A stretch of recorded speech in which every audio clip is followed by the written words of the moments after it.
Nice. It's very cool. Okay. Oh, it's being recorded, so watch what you say. Make your We choice. love you, Bob Mulligan. Mulligan. We do.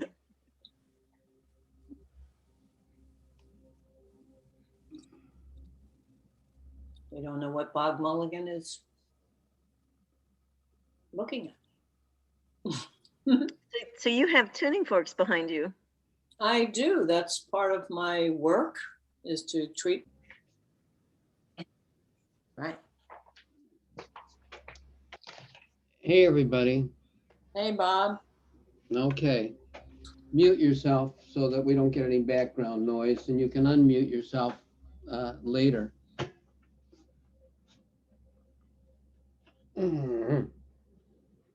Oh, boy. I hope you're all having a good Father's Day. Here we are on the longest day in the Northern Hemisphere, the summer solstice.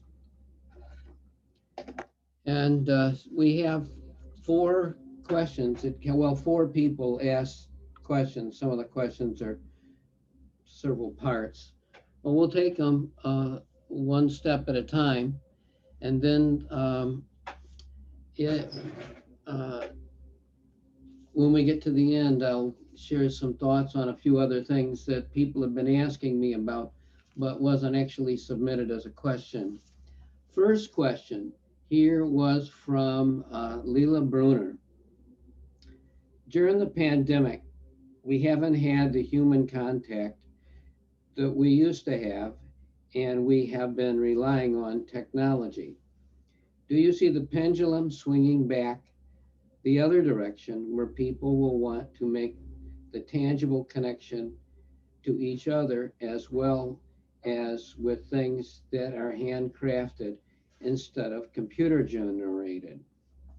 Is technology the wave of the future or a passing fad?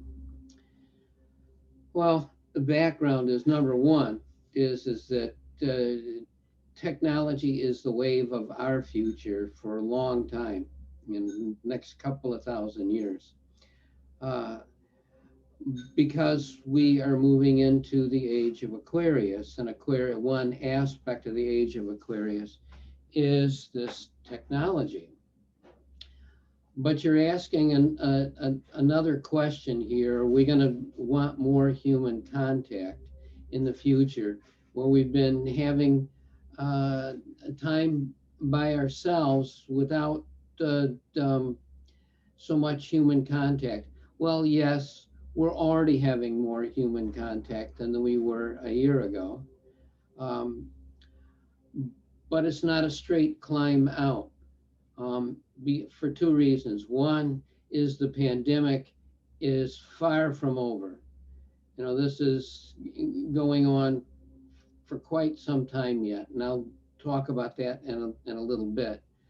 The second thing is that there's always going to be a place for handmade things that require individual initiative, and people put their time and energy into, you know, with physical tools, making physical objects. For instance, there will always be works of art that are one of a kind, uniquely created by the artist. But technology will also replicate those things, and people will have, you know, copies of the original works. And on and on. There's so many things that get layered on top of things that require individual initiative. The second thing here that's really important is to recognize is that we've learned to work without having to go into the office. Now, for me and for many of you, the pandemic was basically nothing in terms of the workplace, because we work, you know, at home and alone or whatever. So other than the social isolation, it didn't change a great deal. But we will see more and more people working, you know, they're choosing not to go back to work. Matter of fact, 40% of the millennials said that if their office required them to go back into the office for their job, that they would quit. 40%, that's huge.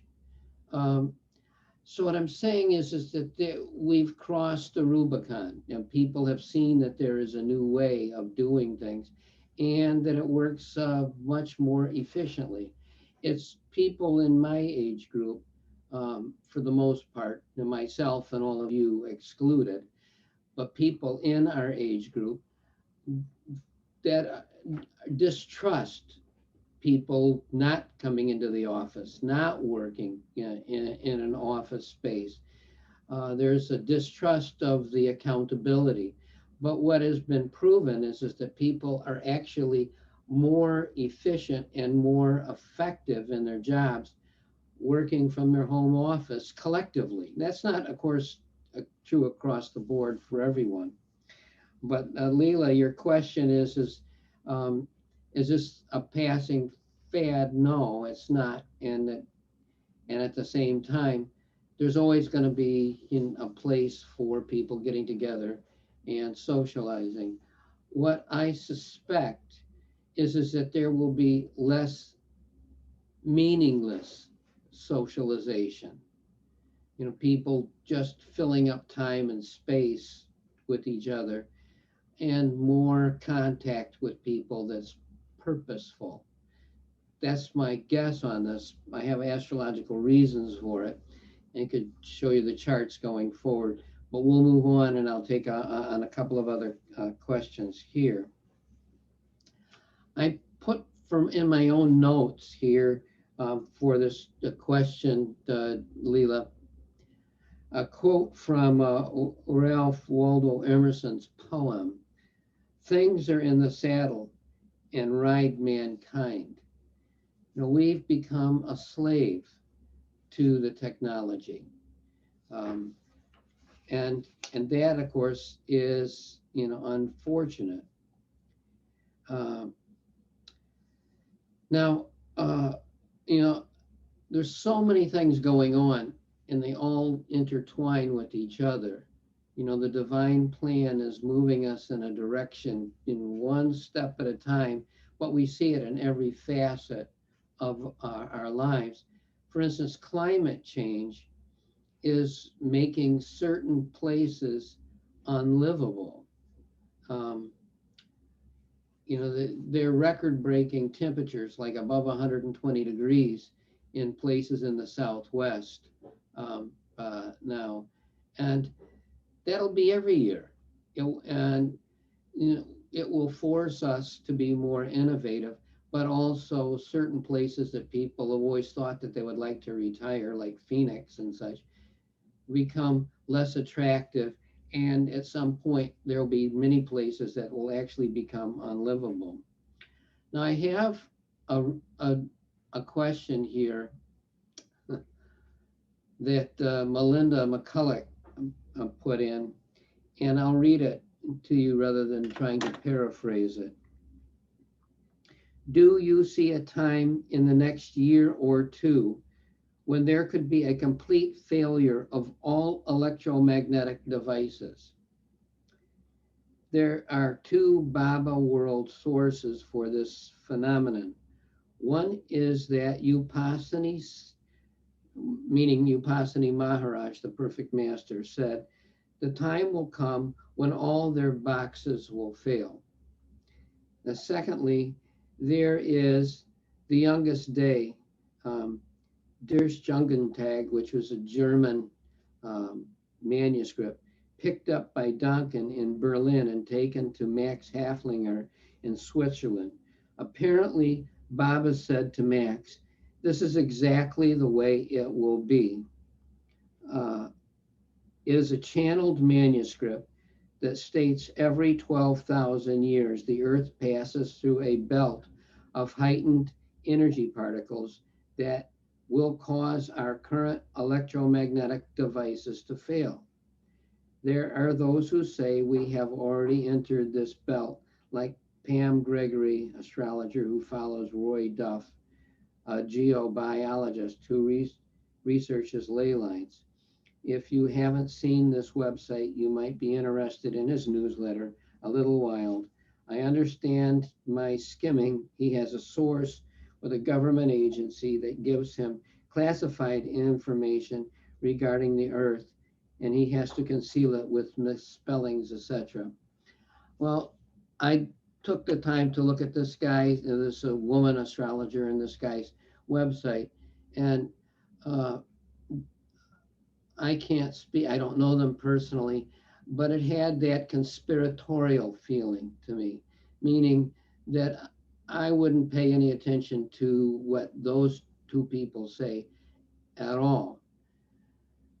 I did read this manuscript, which is quite lengthy, this German channeled manuscript, Der Dschungeltag, which was actually given to me in a trip to India by one of the Mandali, for no apparent reason, just said, here, you should read this. So I did.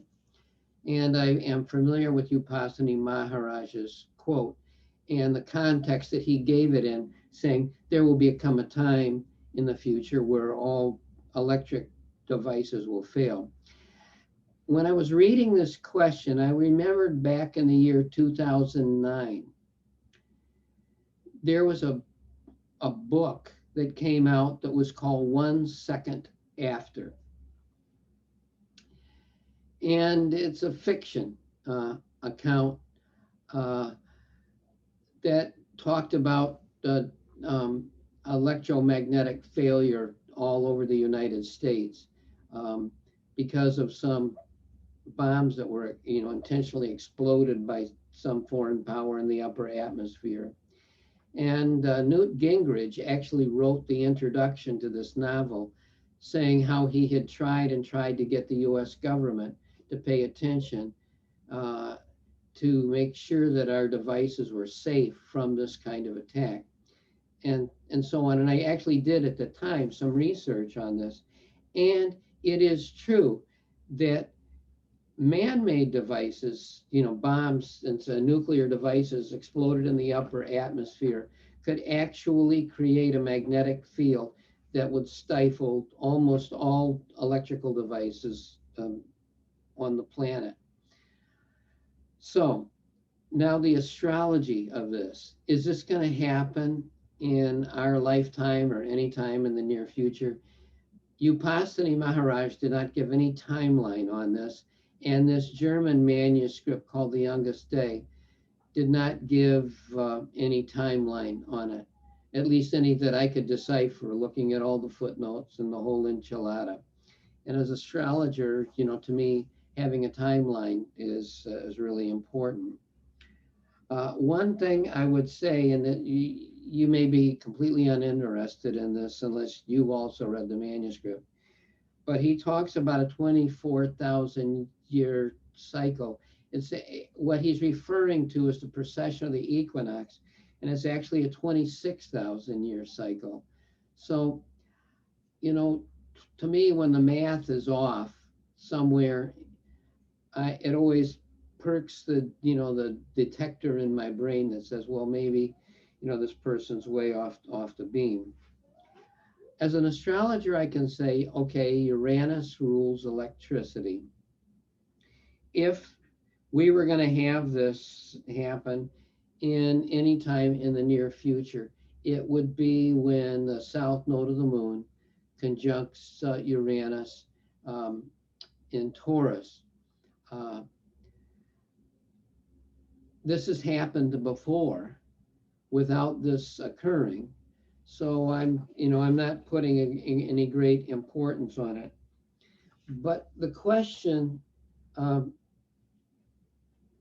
prompts my thinking on this, that, we've come to a crossroads in human consciousness where we can no longer really be addicted to all this technological innovation. It's fine to have it and use it, but not to be a slave to it, to remember what's really important in life and to get back and promote that. And we'll dig a little deeper into this. Anyway, if this was going to happen in our lifetime, I would say it would probably be next year. Um, but I don't put great stock in it, and not the counting on it. You know, I have in in a detector that goes off in my brain whenever somebody gets into this mass annihilation. And there's been friends of mine that get into beings from outer space, and yes, there are beings from other planets visiting us, and they're here, but there's still one God, there's one path to the truth. All of this is superfluous. And when people talk about, well, there's going to be, some spaceship come and take all the people, the good people away while the earth destroys itself and stuff. Okay, so what? Who cares? Um, I'm not saying that isn't true. I'm just saying, what do we have to do with it? Um, it's different if you feel that you have some special mandate that you're supposed to, stock up canned goods or dig a hole in the side of a mountain and live there or something. When I first moved to Florida, I was walking around with a friend of mine who actually, Maureen Adamson, who brought me to Florida to begin with. This was back in 1981. And there was a guy who she ran into on the street and introduced me. And she says, I thought you left here. She says, oh, I left 2 years ago. I was living up in the mountains with survivalists. And he says, I finally decided that if the world was going to be destroyed and these were the only people who were going to be left alive, I'd rather die. These people are just so incredibly bad apples.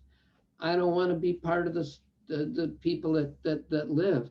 And one, very conservative friend of mine said to me, and when I read this book in 2009, she says, is this what's going to happen? Are we going to end up in this place where there'll be, marauding bands of people, like trying to steal your food, and you've got to have guns and all this stuff? And I said, you know what? I'll be the first to die, because I'm not gonna live in that world with that mindset. I will be the first to go.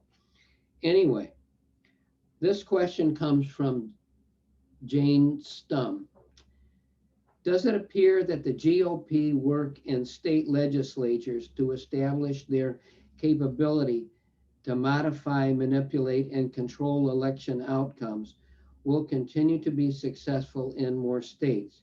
Do you think a federal election law will get passed that will override or serve to eliminate state legislation regards the manipulation of election results? Yes, these things will continue to happen. Eventually, people who believe in democracy will have to win if we're going to have a democracy. The wave of the future is progressive. We are a multi-generational, multicultural, multiracial, multi-religious society. There are people who, Donald Trump is a perfect symbol of the complete narcissistic, mentally ill, removing all responsibility from our shoulders aspect of the human personality that's being brought to the surface, that want a dictatorship, that want somebody else to do all the thinking for them, and don't want the messiness of having to exchange ideas with people who disagree with them. And there's people that believe in democracy. Some of those people are Republicans, some of those people are Democrats, uh, and there will come a time in the future where we get back to having uh, civil discourse between people on both sides of the aisle who have legitimate differences of opinion about what it means to be in a democracy and how it should be carried out. Uh, but the real enemy of democracy is the people who don't want democracy at all and are doing their best to use the levers of democracy to undermine the whole premise of what it means to live in a multicultural, diverse, free-thinking society. It'll be a cliffhanger. You know, we're not out of the woods by a long shot. It's going to go on for a very long time. And we will come out of it. I will tell you that um, it isn't just in the United States that this is going to happen. This is going to happen all over the world and in every society. Now, people in China don't want a democracy, or most of the people don't want a democracy. People in Iran and in Russia have pretend democracies. Why? Because the wave of the future is democratic. The wave of the future is, one man, one vote, one woman, one vote, that we are all citizens and that we do better when we put our ideas collectively together and come up with something. Just like if you go to an old forest and you chop down all the trees and you plant the same type of tree 10 inches apart from all the others, it's called monocropping. The forest has no tensile strength. There is real strength in the diversity of having all the different kinds of trees growing in the forest, all the different kinds of plants and vegetation there. And that messiness is what makes a democratic principle strong. And we will eventually get there. It is a ways to go. So, Jane, the answer to your question is, yeah, we're going to see more of this.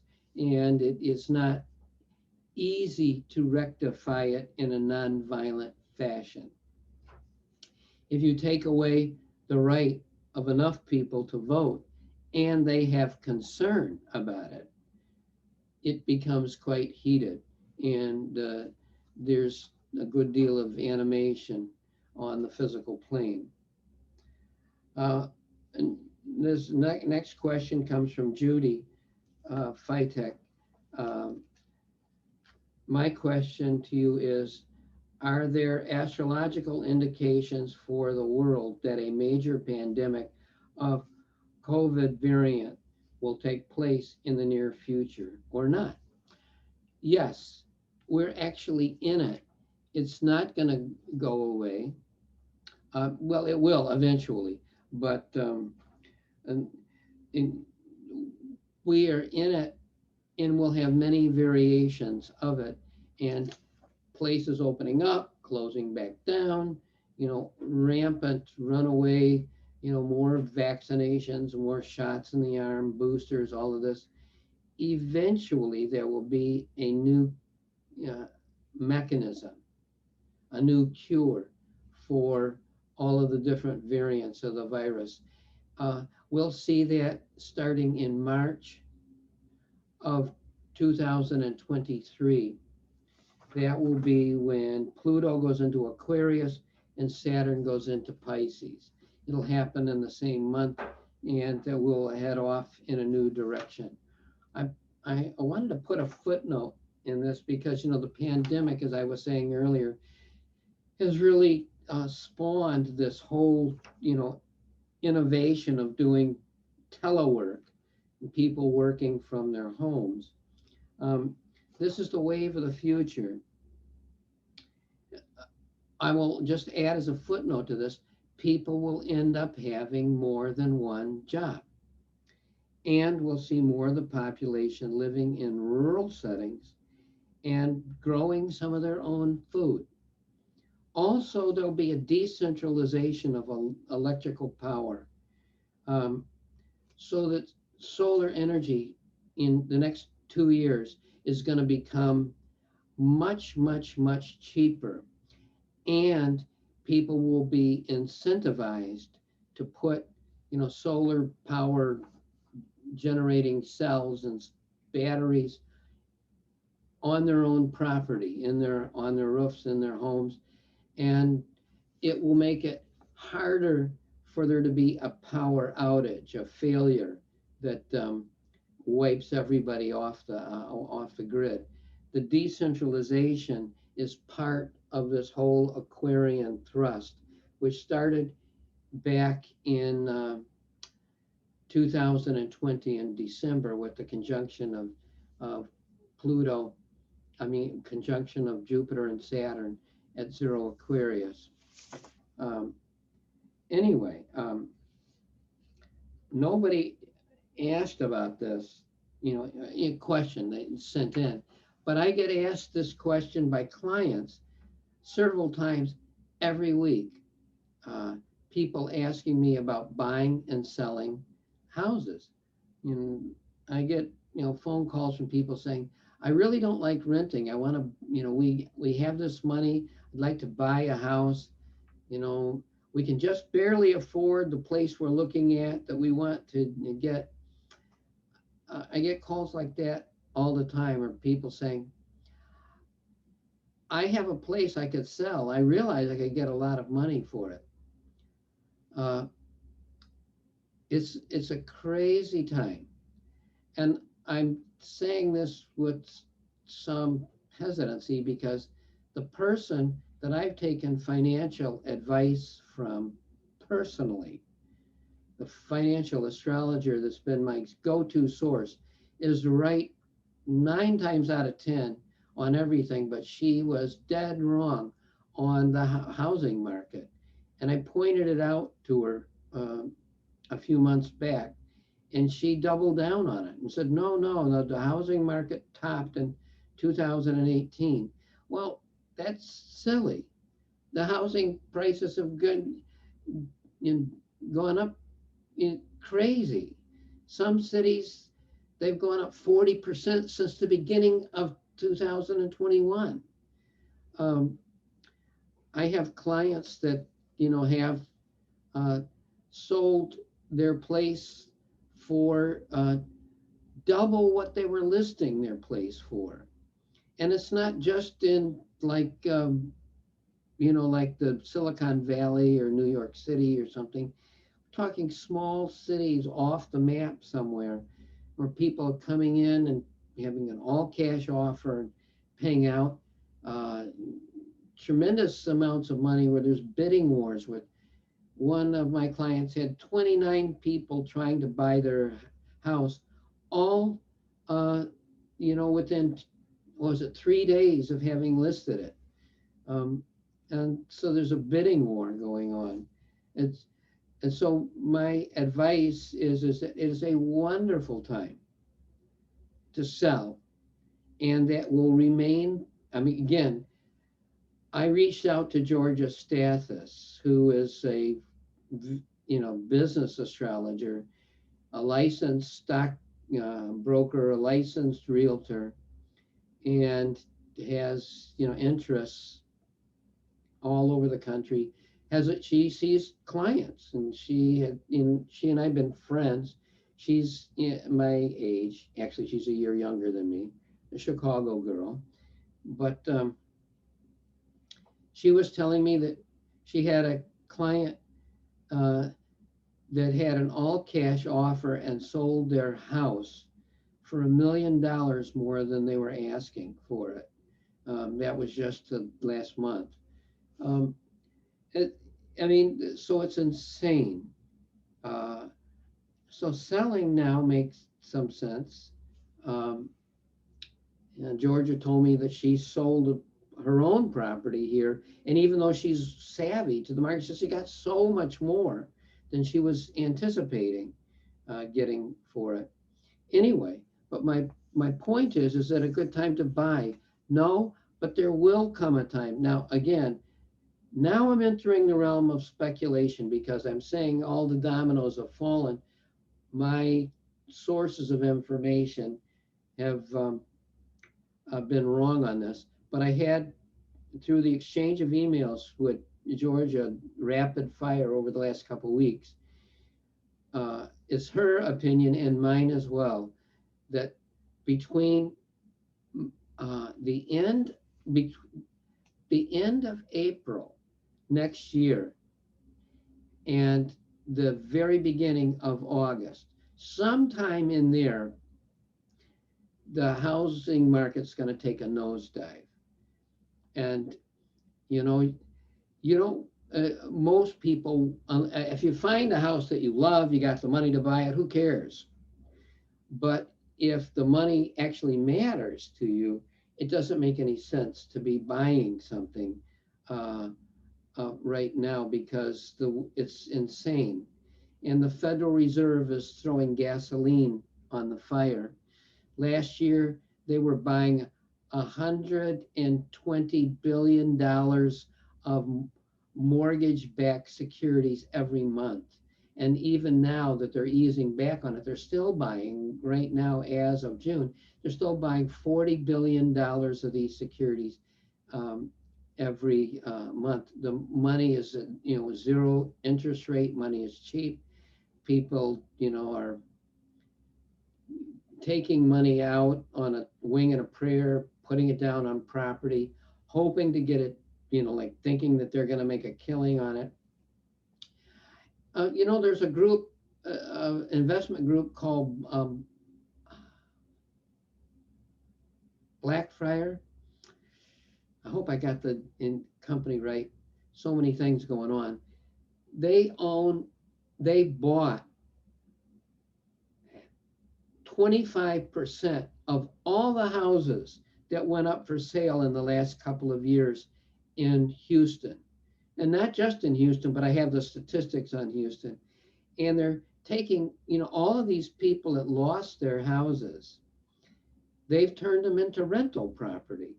And so former homeowners en masse have become renters. And, the market is very unstable right now. Now, rentals have been going up too year after year, but not at the same rate that the sale price of pre-existing homes has gone up. Anyway, that even though nobody asked about it in this call, I wanted to put it down. You know that in the next couple of days, Neptune turns retrograde at 23 degrees of Pisces. Jupiter will conjunct it at that very degree next year at in April of 2022 at 23 degrees of Pisces. Neptune rules Pisces, Jupiter rules Pisces. They're both optimistic, expansive. It's a 13-year cycle, and things get optimistic. People go up, things go way up during that time. That will be the last hurrah in both in the stock market and in the housing market. And there'll be, a pinching in from that point on. Jupiter squares the nodes in January of 2022. And we will see a number of other aspects happening, right at that time. Saturn be, at the same time that we have Jupiter conjunct Neptune, we'll have Saturn squaring the nodes. Saturn constricts, and then the node will conjunct Uranus. So somewhere in that time frame between April and August, we'll see a downturn in the market, and in the housing market particularly. Now, there's another question that, again, nobody asked about. but I thought I would mention it because I'm asked about it in my work with clients quite frequently. And that's on cryptocurrency. Now, people have asked me, should they invest in cryptocurrency? And I've said, look, for the life of me, I can't understand how it works. It's clouded in secrecy. I understand the underlying technology, blockchain, but the cryptocurrencies themselves, they're subject to, I believe, manipulation. Um, um, Bitcoin, the first of the cryptocurrencies, has had this wild ride. I've had clients that, against my advice, invested in it and lost a good deal of money. One of my children, against my advice, invested in it. Well, he made $5 million investing in Bitcoin. So my advice comes only with this caveat. I don't understand it. I don't know how to tell people what to do with it, but I do know this. It uses a tremendous amount of electricity, and if there's any disruption to the power grid, all of the cryptocurrencies could evaporate. And then what? And then where are we? Anyway, it's interesting to me that cryptocurrencies started, I say, under a bad sign, with Saturn and Pluto squaring each other, Pluto going into Capricorn and Saturn going into Libra, squaring each other. Well, guess what? That was right when the housing market collapsed last time. So what will happen when Pluto leaves Capricorn and Saturn goes into Pisces? This could be a time of reckoning with that. Now, I believe that with any failed experiment, something good emerges. And so there's something good that it comes out of this. You know, we have one united world economically, but we haven't gotten there politically. And it's when our ability to think collectively comes together, and we overcome the greed that powers us today in the financial markets, and the individual self-interest, which is a parasite on human consciousness and where we're going now. We can break through that. It'll be a brave new world that we enter into, where there's some things that we can do together that help each other in a very profound way. Now, those of you who are familiar with Meher Baba, my master, said that there will be a time in the future where 3/4 of the world population will be destroyed. Now, it's been said and quoted a number of different ways, but let me say, I was reading a book, big thick book called The Blue Bus Tours recently, and there is a quote in there where he made it very clear that it would actually be 3/4 of the world population that would be leaving us. And that will be, I believe, at the tail end of this period of our existence in this society that's, we are, confronted with a lot of our insufficiencies. but that doesn't have to be a hamperment on me or you or anybody moving forward. You know, Baba's closest disciple, Mehera, the beloved, said that it is very difficult to make progress during the Kali Yuga, to be obedient during this period, and to strive spiritually. But the rewards are much greater than in other periods. So it's possible to make progress during this time period that would be unavailable. Now I'm going to just take a couple minutes to show you a few charts that were in my newsletter. Let me see if I can, what happened? Where is it? Oh boy, I thought I was going to do this, but maybe not. Alrighty.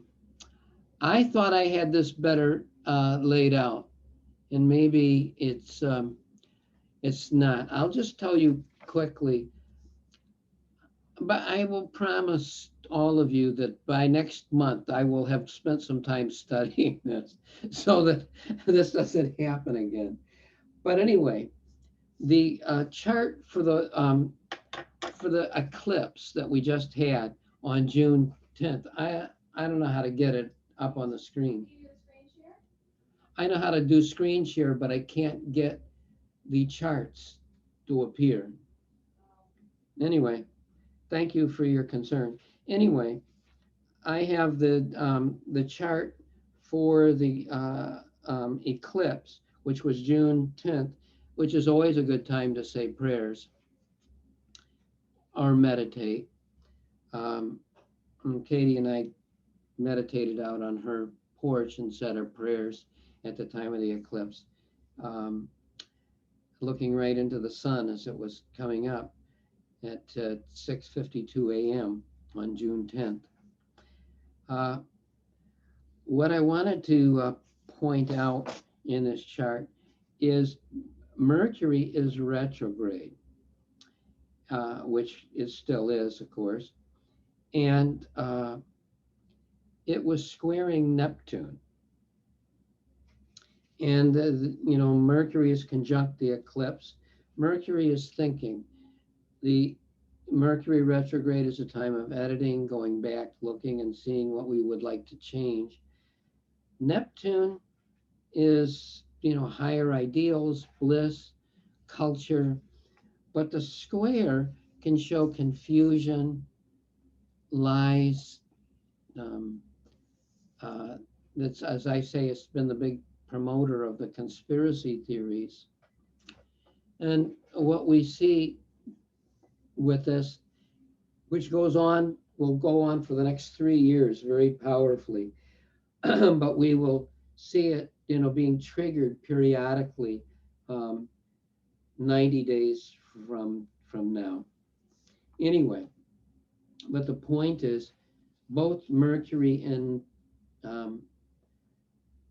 Neptune are in their own signs. They rule the signs that they're in. So they're very strong. And so this whole desire to get at the truth is it is compelling. Now, if you listen to a wide spectrum of news, you realize that there are people who are saying, you know, like Donald Trump won the election, that the people who stormed the Capitol building on the 6th of January were tourists that were just taking their time looking through things. And it's like, and it's something with your own eyes, you can see that it's a flagrant lie. And the people who are saying it have to know they're lying. But why are they doing this? There's the mentality that the ends justify the means. If you get what you want out of a situation, it doesn't matter. Like Donald Trump says, it doesn't matter if you lie or steal as long as you win. It's that dark side of the human personality that has to be brought to the surface in order for it to be eliminated. But the key is it can't be eliminated by putting on your boxing gloves and getting angry. It has to be about, from a heart level, adhering to the truth regardless, and keep pushing forward toward it and sharing it where you can. And where you can't, okay, uh, let it go. Uh, um, I I don't know why you see I oh, I got it. Okay, I got it figured out. Uh, okay. Yeah, here's the summer solstice chart. Can you see that? Somebody raise your hand if you can see. You can't see it? Stop here. Stop shares. Okay. Uh, So Bob, the okay, question I got is, it. can you see it? You Can do? you see it? I can see it, yeah. Okay. And do you have full view on your Zoom? Yep.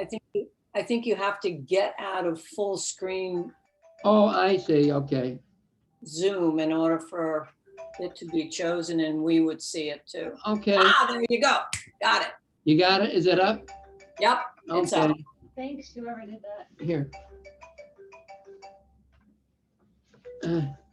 Anyhow, yes, here is the chart for the summer solstice. It's today, but it's later than now. It's tonight. So what do we have here? And why is this chart important? The solstice and the equinox is when the sun is going to be on the world point. So that map has significance for the whole world and for a 3-month period of time until the next time that the sun is on the world point. What do we have here with this? Well, we've got the sun at 0 Cancer, of course, trining Jupiter, and trining the moon. The moon is at 9 degrees of Scorpio. Well, this is very powerful grand trine in water. A grand trine is always, emphasizing one aspect of the human personality in very dilated fashion. Water is empathy. It is compassion. It is the river of life that unites us all, that reminds us that we are all one. Well, the moon rules Cancer. Jupiter is in its own sign, Pisces. This is a time of being able to harvest something very profound. Now, if you happen to be in the Eastern time zone, you'll have to recalculate this chart to your own time zone or to your own location. I have it set up for Washington, D.C., but the map stays the same pretty much for every place, in the Eastern time zone.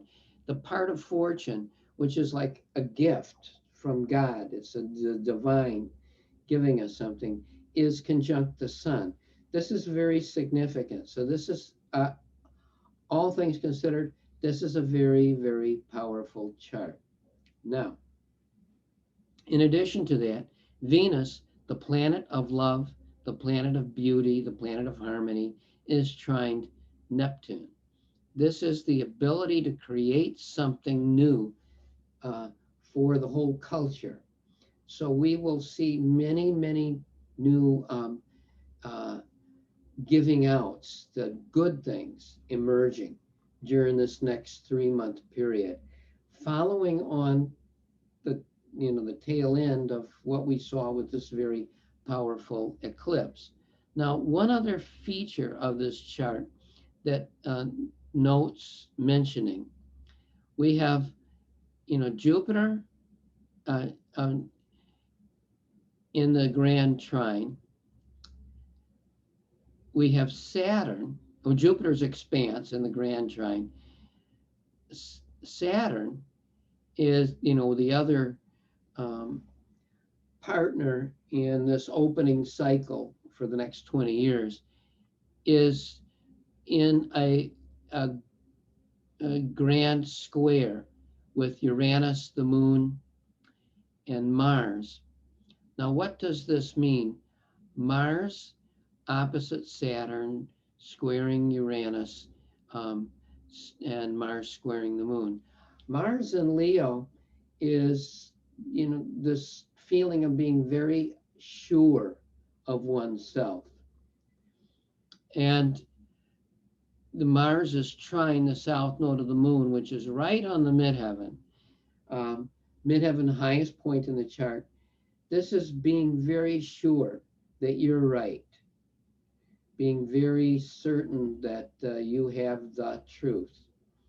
And with Mars being opposite Saturn and squaring moon Uranus, there's this tremendous push of personality to assert one's correctness. I mention this because you will see a war of ideas and ideals during this next period.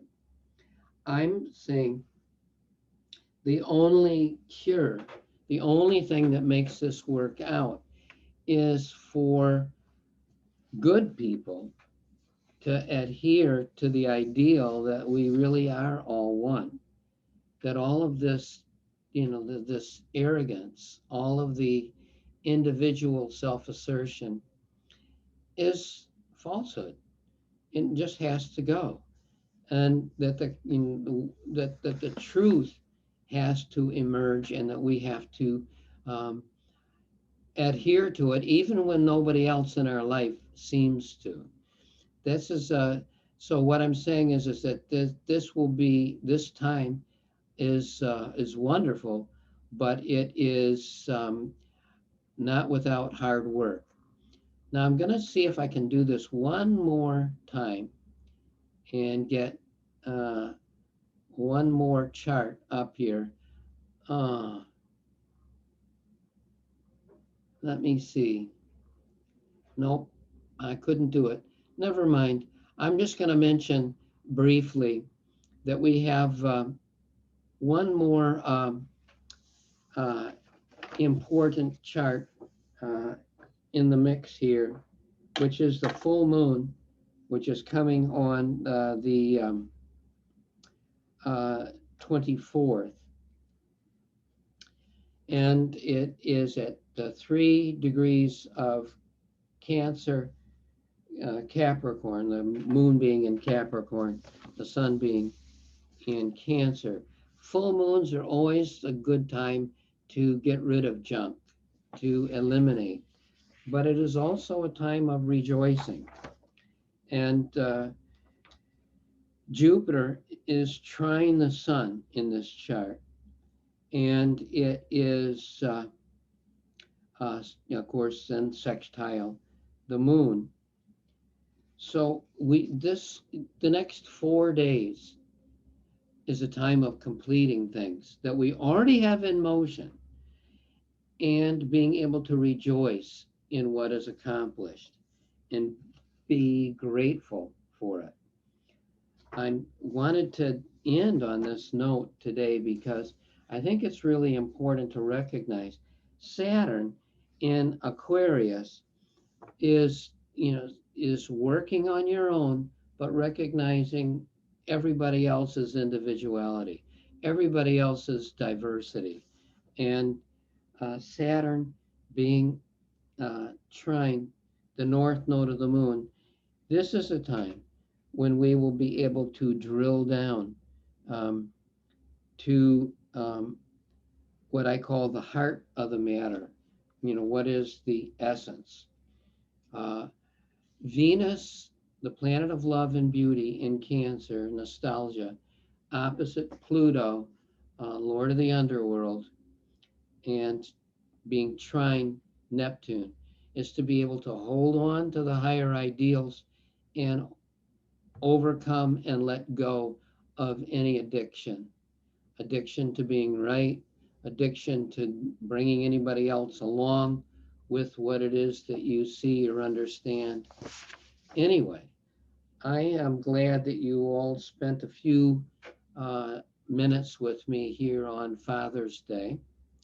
And if your fathers are alive, be sure to call them up and wish them a happy Father's Day.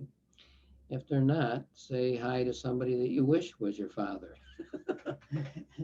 And I have 5 children. 1/5 of them have wished me a happy Father's Day. And I'm getting the phone calls from other of my children as we speak. So you all take care. I love you. Namaste.